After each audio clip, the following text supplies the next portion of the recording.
Hello everyone, my name is Sunil Shinde and welcome to Magical World, Shinde's Chemistry Techniques। तो देखो बच्चों, आज हम डीनेचुरेशन ऑफ प्रोटीन, ये रह गया था थोड़ा सा, मैं प्रोटीन पूरा ले लिया था, ये थोड़ा सा पार्ट ये रह गया था उसके अंदर, डीनेचुरेशन प्रोटीन। उसके बाद फिर एंजाइम्स और न्यूक्लिक एसिड चैप्टर आज फिनिश, छोटा सा रह गया। बाकी 25% में वो रिड्यूस जो हुआ ना 25%, उसमें वो कम हो गया पोर्शन आपका। ओके, और उसके बाद आपके इसमें लास्ट ईयर से थोड़ा सा पोर्शन भी कम ही है, ऐसा कि विटामिन हटा दिया उन्होंने, लिपिड्स हटा दिया उन्होंने उसमें से, है ना, हार्मोन्स हटा दिया है, ये सब चीज़ें हट गई इसमें से। चलिए देखते हैं अब यहाँ पर डीनेचुरेशन ऑफ प्रोटीन। डीनेचुरेशन करना क्या होता है, आपने देखा होगा, एग को हमने बॉईल किया तो एग कैसे कोगुलेट हो जाता है। अब दूध से क्या बनता है, दही बनता है। ये सब क्या है, डीनेचुरेशन ऑफ, ये होता है, ठीक है, डीनेचुरेशन ऑफ प्रोटीन बोलते हैं इसको। तो क्या डेफिनेशन क्या बनेंगे अब इसकी, देखिए यहाँ पे डेफिनेशन क्या बनाते हैं हमने, इतनी डेफिनेशन लिखी हुई। मीन्स क्या है ना, denaturation is the process by which the molecular shape of protein changes without breaking the amide और क्या बोलेंगे पेप्टाइड बॉन्ड। ये ब्रेक नहीं होता उसमें, that form the primary structure. Primary क्या होता है, उसमें अल्फा एसिड के सीक्वेंस में रहते हैं, वो अभी आपके सिलेबस हट गया है, सीक्वेंस में रहते हैं, तो उसके कारण इसका इंपॉर्टेंस कम हो गया अभी बहुत, वो स्ट्रक्चर नहीं रहने के कारण। फिर डीनेचुरेशन करने क्या होता है, डिस्टर्बिंग द सेकेंडरी और टर्शरी कॉटन स्ट्रक्चर, ये सब क्या होता है, डिस्टर्ब हो जाता है सारा structure. And this causes change in the properties of protein and biological activity of lost. उसकी जो बायोलॉजिकल एक्टिविटी वो खत्म हो जाती है, सेकेंडरी टर्शरी कॉटन, ये जो स्ट्रक्चर है ये डिस्टर्ब हो जाता है उसके कारण। सिर्फ प्राइमरी स्ट्रक्चर वो क्या करता है, गेन कर लेता है, ऐसा बोलेंगे हम लोग। उसके अंदर पेप्टाइड बॉन्ड, अमाइड बॉन्ड, ये ब्रेक नहीं होता है। अब देखो ना, आपने इसको क्या, एग को आपने क्या बॉईल किया तो कोगुलेट हो जाता है, पूरा कैसे होता है, सॉलिड हो जाता है, कोगुलेट हो गया वो, है। दही, दूध से दही बना रहे हैं आप, दो कर्ड, ठीक है ना, तो conversion of milk into curd लिखा है मैंने example, boiling of egg, conversion of milk to curd, ये सब इसके फैमिलियर एग्जांपल्स है, आपके टेक्स्ट बुक में नहीं दिए हुए, ठीक है ना, ये आपको याद रखना है। लेकिन इतना अगर आप पढ़ लिया, आपका डीनेचुरेशन प्रोटीन खत्म। यहाँ प्रोटीन अभी जो बचा था थोड़ा सा वो भी खत्म कर दिया। अब मैं स्टार्ट करने जा रहा हूँ एंजाइम्स, ठीक है, तब तक आप इसको नोट कर लीजिए या फिर स्क्रीनशॉट ले लीजिए। चलिए अब देखते हैं एंजाइम्स। एंजाइम्स जो है ये आपके जो टेक्स्ट बुक में काफ़ी बड़ा दिया हुआ है, तो अभी एग्जाम में कितना आता है मैंने उतना बराबर निकाल के लिखा है यहाँ पर, ठीक है। अब एंजाइम्स किसको लेंगे, एंजाइम्स आर बायोकैटलिस्ट, और इसका पूरा डिटेल एक्सप्लेनेशन आपका एड्जॉर्प्शन एंड कोलाइड्स करके चैप्टर 11 उसमें है पूरा, तो वहाँ काफ़ी डेप्थ में है। यहाँ पे थोड़ा सा है, ज़्यादा बड़ा नहीं था, उधर से पढ़ा तो और अच्छा रहेगा, ठीक है। अब इतना तो पढ़ लीजिए, ये बोर्ड के हिसाब से आपका कवर हो जाएगा और सीटी के हिसाब से यहाँ पर। तो एंजाइम्स आर बायोकैटलिस्ट होते हैं for various biochemical reactions in living organism. आपने इसमें होता है, देखो अभी आपका डाइजेशन हो रहा है, रेस्पिरेशन हो रहा है, जो भी हो रहा है, इसके अंदर आपको बायोकेमिकल, तो वहाँ कैटलिस्ट लगते हैं, तो बायोकैटलिस्ट वो उसको बोलते हैं। तो enzymes are biocatalyst and for various biochemical reaction in living organism में आती है, ये डेफिनेशन हो गई। अब एंजाइम्स याद रखना क्या होता है, ऑल एंजाइम्स आर प्रोटीन्स याद रखना है आपको। फिर याद रखना है कि they are required in very small quantities and they reduce the activation energy for the particular reaction. जो एक्टिवेशन एनर्जी होती है उसको क्या करता है, कम करता है, एनर्जी कम होती है, ठीक है ना, तो उसको रिड्यूस करता है, reduce the activation energy for a particular reaction, ये ध्यान रखना है। और enzymes are very specific for the particular substrate in the reaction. जैसे मान लीजिए यहाँ पे दिया है एंजाइम, देखो माल्टेज एंजाइम क्या करेगा, माल्टोज को किस में कर देगा, कन्वर्ट कर देगा ग्लूकोज में, देखो पर्टिकुलर हो गया। इट इज क्या, इट इज मतलब enzymes are very specific for particular substrate in the reaction. जैसे आप देखो माल्टोज के लिए माल्टेज एंजाइम लगेगा, ऐसे वहाँ पे बहुत सारे दिए हुए आपको, कर सकते हैं। तो माल्टोज को ग्लूकोज में कन्वर्ट करता है, ठीक है ना, हो गया, कोई कन्फ्यूजन अब इसके अंदर, देख लीजिए ये एंजाइम हो गया। अब इसका मैं मैकेनिज्म बताता हूँ, मैकेनिज्म बहुत सिंपल वे में आपको बताने वाला हूँ, कोई ज़्यादा प्रॉब्लम नहीं, बहुत ईजी है। ये एंजाइम बहुत छोटा है, इसको लर्न करने के लिए हार्डली आधा घंटा लगे, हार्डली। अभी रेगुलर की बात कर रहा हूँ, बाद में ईजी लगे, एक बार स्टार्ट फर्स्ट टाइम पढ़ रहे हैं उसमें थोड़ा सा टाइम लगेगा आपका, और बहुत ईजी थेरेटिकल। देखो मैंने बहुत इतना बढ़िया लिख दिया इसको, नोट्स बहुत बढ़िया बन गया आपके अभी, ओके। चलिए इसको कर लीजिए, ओके। अब देखते हैं मैकेनिज्म ऑफ एंजाइम कैटालाइसिस। इसको लॉक की मैकेनिज्म बोलते हैं, लॉक एंड की मैकेनिज्म, ये भी नाम से बोला जा सकता है, ऐसे भी आ सकता है, ठीक है। अब एंजाइम मॉलिक्यूल होता है, उसमें क्या होता है, वन और मोर एक्टिव साइट होंगे, जो भी मॉलिक्यूल होगा उसमें वन और मोर क्या होंगे, एक्टिव साइट्स, ठीक है। अब देखिए उसके अंदर क्या होता है, ये दो स्टेप में होने वाला है मैकेनिज्म। पहले स्टेप देखो, ये आपका ई मतलब एंजाइम, एंजाइम क्या आपके क्या होता है, एक्टिव साइट्स होते हैं बहुत सारे। तो उसके ऊपर ये सबस्ट्रेट बाइंड हो जाएगा। तो लिखा है the binding of substrate at the site active site of the enzyme catalyst produce enzyme substrate complex बनाएगा ऐसा कंबाइन करके। उसके बाद फिर क्या होगा, एंजाइम सबस्ट्रेट कॉम्प्लेक्स डिकम्पोज हो जाएगा और बनेगा आपका प्रोडक्ट, और एंजाइम आपका रिकवर्ड, मतलब वो कैटलिस्ट कभी भी रिएक्शन में क्या करता है, पार्ट नहीं लेता है, वो सिर्फ वो रेट ऑफ रिएक्शन इंक्रीज करता है यहाँ पर। तो enzyme substrate complex decomposes to give the product and enzyme is recovered catalyst होने के कारण। और इस सब की मीनिंग लिखी नहीं, ई का मतलब एंजाइम, एस का मतलब सबस्ट्रेट, ई एस का मतलब एंजाइम सबस्ट्रेट कॉम्प्लेक्स, और पी का मतलब प्रोडक्ट। ये छोटा सा पार्ट है, कर लीजिए इसको नोट डाउन, ईजी है बहुत। ओके अब देखते हैं industrial applications of enzyme catalysis. तो देखो आपके इसमें 4 दे रखे हैं। फर्स्ट देखो, conversion of glucose to sweet tasting fructose में कन्वर्ट करने के लिए क्या यूज करने वाले हैं, ग्लूकोज आइसोमेरेज, ग्लूकोज आइसोमेरेज, ये सब बनाए हुए हैं सारे, ठीक है ना। फिर मैन्युफैक्चर ऑफ न्यू एंटीबायोटिक्स बनाने के लिए उसमें क्या यूज करेंगे हम लोग को, पेनिसिलिन जी असाइलेज, पेनिसिलिन जी असाइलेज, दिख रहा है ना स्पेलिंग आपको, असाइलेज, ये यूज करना है।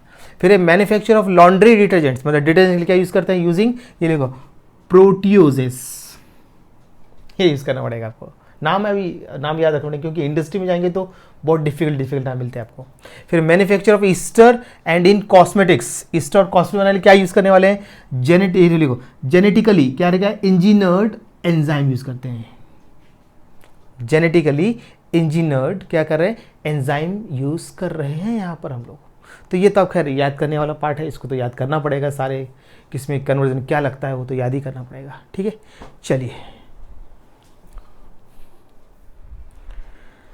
अभी इस चैप्टर का लास्ट पार्ट है न्यूक्लिक एसिड, ठीक है ना। अब इसमें से बहुत सारा पोर्शन कम कर दिया उन्होंने, स्ट्रक्चर्स पूरे उड़ा दिए करीब करीब उन्होंने, ठीक है ना। अब देखिए यहाँ पर न्यूक्लिक एसिड जो होता है are esters of phosphoric acid with sugar, ये डेफिनेशन बना के देखा है, आपके टेक्स्ट में ऐसा कुछ लिखा नहीं है, ये मैंने अपने नॉलेज के हिसाब से लिखा हुआ है। तो न्यूक्लिक एसिड पूछा, व्हाट आर न्यूक्लिक एसिड लिख सकते हैं, अब nucleic acids are esters of phosphoric acid with sugar, ठीक है। अब देखना, तो there are 2 types of nucleic acid, एक होता है आरएनए, सभी लोग जानते हैं, राइबो न्यूक्लिक एसिड, ओके, ये साइटोप्लाज्म में प्रेजेंट होता है। फिर आपका डीएनए मतलब डीऑक्सी राइबो न्यूक्लिक एसिड, ये आपका न्यूक्लियस के सेंटर में होता है प्रेजेंट, ठीक है ना। तो ये आपको ऐसे आता है। फिर इसमें कॉम्पोजिशन देखेंगे तो न्यूक्लियोटाइड क्या होता है, देखो तो न्यूक्लियोटाइड्स क्या होता है, ये थोड़ा इंपॉर्टेंट है। तो nucleic acids is unbranched polymer रहेगा of repeating monomers of nucleotides, monomer है मतलब ये न्यूक्लिक एसिड का मोनोमर बोलेंगे nucleotides. Nucleotides is unbranch polymer of repeating monomers called nucleotides, okay. And nucleotide monomer consist of 3 component, इसमें पहला रहेगा monosaccharide मतलब पेंटोज शुगर रहता है इसमें, फिर nitrogen containing base heterocyclic basis रहता है इसके अंदर, फिर आएगा फॉस्फेट ग्रुप, फॉस्फेटिक एसिड बोल सकते हैं आप इसको। तो ये 3 वगैरह में भी डिटेल पढ़ना है, मतलब शॉर्ट में, ज़्यादा आप इसलिए ज़्यादा बड़ा नहीं, बायो थोड़ी ना पढ़ा रहा हूँ मैं, केमिस्ट्री पढ़ा रहा हूँ, तो इसलिए थोड़ा सा उतना नहीं है। तो मैं बिल्कुल बराबर पॉइंट ले रहा हूँ, टू दी पॉइंट ले रहा हूँ, आपका काम मैं आसान कर दे रहा हूँ, ठीक है। बस इतना ही पढ़ना है, बाकी टेक्स्ट में बहुत सारी चीज़ लिखी है, ऐसा बहुत सारी, उन्होंने तो बायो के टर्म में बहुत सारी चीज़ लिखी है, वो सब एग्जाम में नहीं आती, उसके लिए आप टेंशन मत लीजिए उसका, जितना मैं लिखा है इसमें से क्वेश्चन बनेंगे आपके, ओके। चलिए कर लीजिए नोट, ओके। अब देखते हैं यहाँ पर मोनोसेक्राइड, जिसको बोलेंगे हम लोग क्या, पेंटोज। हम अभी उसका पूरा कॉम्पोजिशन लिख रहे हैं न्यूक्लियोटाइड्स का, सॉरी। तो अब देखो इन आरएनए देखो पेंटो शुगर जो प्रेजेंट इन किस में रहता है, बीटा डी राइबोस, उसका स्ट्रक्चर बनाया मैंने यहाँ पर ये ऐसा। तो 1 पे OH H OH 2 पे फिर HOH और CH2OH और H, ये स्ट्रक्चर है पेंटो शुगर का, याद करना पड़ेगा आपको। फिर अगर हम बात करते हैं किसके, सेकेंड इन डीएनए, अगर हम डीएनए की बात करते हैं तो in DNA pento sugar is present in beta D, ध्यान देना बीटा डी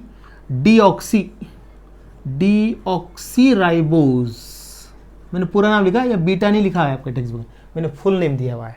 तो बीटा डी डीऑक्सी राइबोज मतलब 2 पोजीशन पे क्या नहीं है, ऑक्सी नहीं है, H आएगा, इसका मतलब ये डीऑक्सी 2 सो रहेगा भैया 2 डीऑक्सी है, ऐसा पूरा नाम ही हो गया, बीटा डी 2 डीऑक्सी, 2 पोजीशन पे, डी मतलब रिमूव, ऑक्सीजन नहीं है यहाँ पर सेकंड पोजीशन पे, देखो ये स्ट्रक्चर उसका, ठीक है, हो जाएगा।